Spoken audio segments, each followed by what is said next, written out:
Imagine a young boy, born into slavery, rising through the ranks to build his own kingdom. A man who stood against the mighty British Empire, defying their trade monopoly. A king who outwitted colonial forces but was ultimately deceived by them. This is the story of King JAJA of Opobo, the warrior king whose name echoes through history.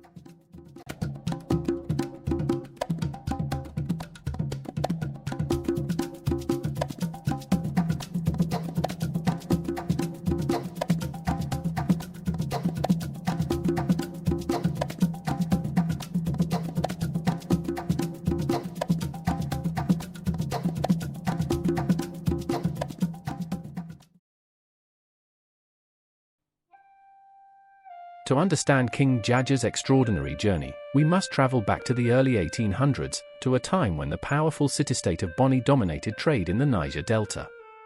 Jubo Juboga, later known as JAJA, was not born into royalty. He was born a slave in Igboland, captured and sold to traders in Bonny. But fate had different plans for him. The transatlantic and domestic slave trade was at its peak in the early 1800s. The Niger Delta, a major trading hub, saw countless captives bought and sold daily. Jubo, just a boy, was one of them. But unlike many others who perished in slavery, his destiny was different. Unlike most enslaved boys, JAJA was sharp, ambitious, and determined. Instead of being broken by his circumstances, he adapted. He observed. He learned. Serving in Bonny, he quickly picked up the intricacies of trade, understanding the palm oil economy that made the region wealthy. He was more than just an obedient servant, he became indispensable. His masters noticed his intelligence, and he rose from a mere laborer to a trusted assistant.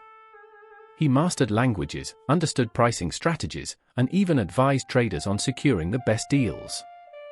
Unlike many enslaved people who remained bound for life, JAJA's sharp mind and business acumen set him apart. Eventually, he was able to buy his freedom, a rare feat, and with that, he became a free man in a society where freedom was a privilege, not a right. Freedom was only the beginning. JAJA joined the prestigious Anapepel House, one of Bonny's most influential merchant houses. He didn't just participate, he thrived. His business instincts allowed him to climb the ranks, earning wealth, status, and respect. JAJA wasn't just a businessman, he was a strategist. While others accepted the unfair European trading terms, JAJA played them at their own game, driving harder bargains. He refused to let foreign traders exploit his people's resources without proper compensation. He understood the power of negotiation. While British traders sought to manipulate market prices, JAJA ensured that his trading house had the upper hand. He was no ordinary merchant, he was a force to be reckoned with. Bonny was growing divided, with fierce rivalries between merchant houses. When tensions boiled over, JAJA led his people to break away, founding a new kingdom, Opobo, in 1869. JAJA's Opobo wasn't just a settlement, it was a fortress. He controlled trade routes, became the undisputed middleman in palm oil trade, and declared independence from British-imposed trading restrictions. The British weren't happy. Opobo's success meant one thing, they were losing control. JAJA had cut out European middlemen, selling directly to the highest bidder. Realizing they couldn't defeat him in business, the British changed tactics. They invited JAJA aboard a ship for negotiations. But once on board, he was arrested and exiled to the Caribbean island of St. Vincent. JAJA, always a shrewd negotiator, knew not to trust his rivals blindly.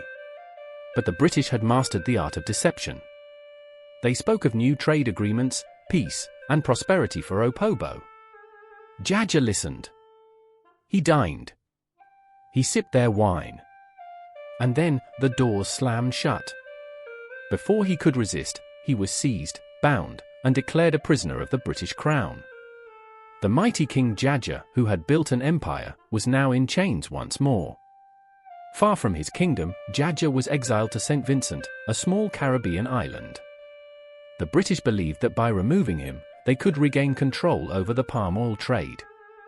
But they underestimated his spirit. Even in exile, JAJA did not remain silent. He wrote to British officials, protested his unjust treatment, and demanded to return to Opobo. His supporters back home echoed his cries, putting pressure on the colonial rulers. Years passed, and the British finally yielded. In 1891, they allowed him to return home. But his victory was short-lived. As JAJA boarded the ship to return, a shadow loomed over his fate. Somewhere between the Caribbean and Africa, he mysteriously died. Poisoned? Killed in transit? Or perhaps weakened by the years of exile? No one knows for sure. The king who defied the British, who built an empire from nothing, who refused to bow to colonial rule, was no more. But his story did not end there. King JAJA's story is one of resilience, power, and betrayal. He stood against colonial oppression, built an empire, and fought for economic independence. His name lives on, a symbol of African resistance against foreign domination. Though JAJA was physically removed, his legacy remained deeply embedded in Opobo's history. His name became a rallying cry for resistance against oppression. Schools, institutions, and even streets bear his name as a reminder of what one man can achieve against the odds. Today, Opobo still thrives, carrying the spirit of its legendary founder. The echoes of JAJA's economic wisdom can be seen in the local trade, the entrepreneurial drive, and the resilience of its people. King JAJA wasn't just a ruler, he was a symbol. His defiance against British imperialism inspired later nationalist movements across Africa. His legacy influenced leaders like Kwame Nkrumah and Nnamdi Azikiwe, who fought for African independence in the 20th century. But what if JAJA had never been betrayed? What if African leaders had been left to grow their economies without interference? Perhaps history would have taken a different path. JAJA's story reminds us of the power of self-determination, of the importance of controlling our own economic destiny. His tale may be history, but its lessons remain ever relevant. King JAJA's story is just one of many incredible tales of African resilience and leadership. But history is still being written today. What lessons can we learn from the past to shape a better future for Africa? Let's keep the conversation going in the comments. If you enjoyed this deep dive into history, don't forget to like this video and share it with your friends. And for more untold African stories, subscribe to Niger Trends TV. We bring you the best of African history, culture, and untold legends every week. Hit that notification bell so you never miss an update. See you and bye for now.